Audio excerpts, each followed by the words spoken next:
Hi, my name is Kirk Jensen and I'm the General Manager here at Whitewater Ski Resort.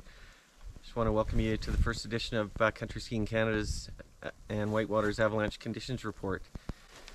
So recently, conditions, the way they panned out there, late October we saw our first bout of snow.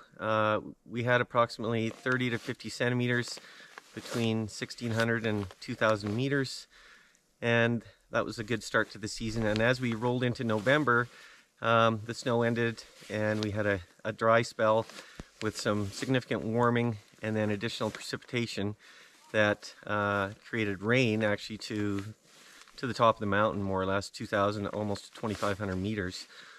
And then it cooled off and froze, and so we had a significant crust, and that 50 centimeters that we did have up top settled down to about 25 centimeters with a firm crust on it.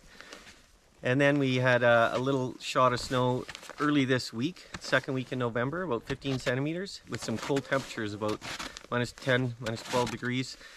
And then we had a bit of a break, and then this Friday, Thursday, Friday, we had a significant, our first significant storm of the winter in November, and that's produced about 20 centimeters at the lodge elevation and about 30 centimeters overnight at the top of the mountain at 2,000 meters.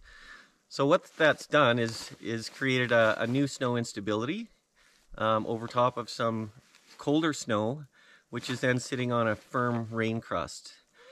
And the bond with that snow and the rain crust is likely going to be poor.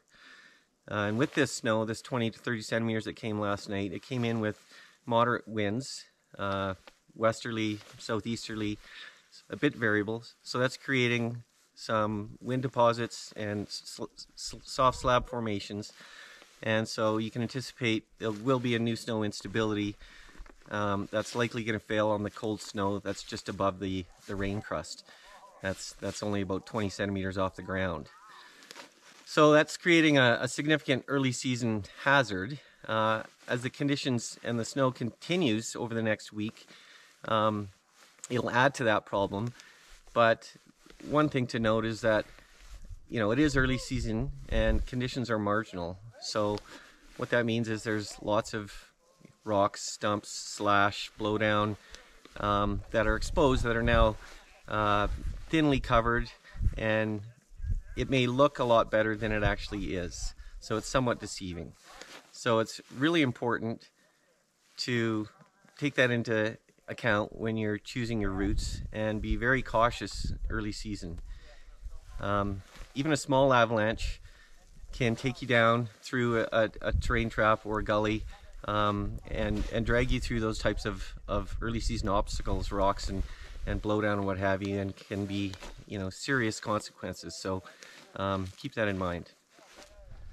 So Avalanche Canada is scheduled to put out their first avalanche bulletin on November 25th. So until that time, it's a great opportunity to pull out your equipment, check your transceiver, replace the batteries, go over your probe and shovel, make sure they're all in good shape, functioning well, and practice with the partner that you're going to be going out there with. Until that time, I just want to note that the resort is scheduled to open on December 11th, conditions permitting.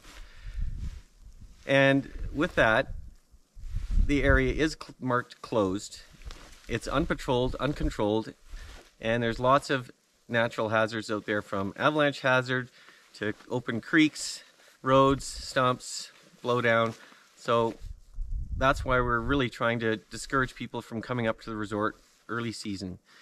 On top of that, the team here is working extremely hard to prepare the mountain for opening, and we really appreciate your cooperation while we work around the resort base. We're doing our training both inside and outside. We're going to have equipment on the mountain. We'll be setting up temporary structures, and for that reason we're really asking you to abide by our closures. And if you do have to get out and explore the backcountry, if you could explore it somewhere else, we'd really appreciate your support in that regards.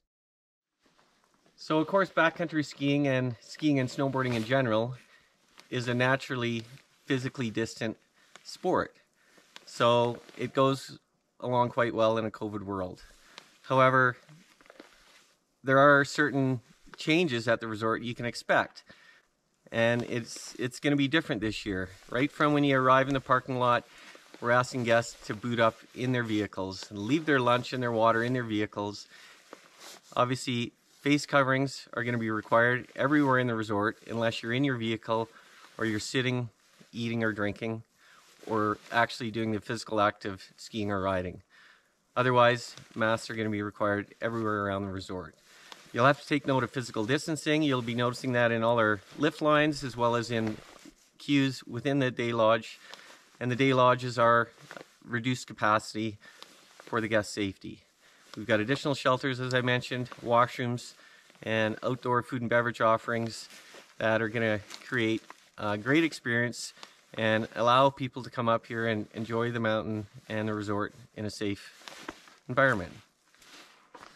So I just want to reiterate that the resort is currently closed, and we really appreciate it if you could stay away from the resort until we're open on December 11th. And at that time, we're so looking forward to welcoming you up here and having an amazing whitewater experience. Have a great, safe early season.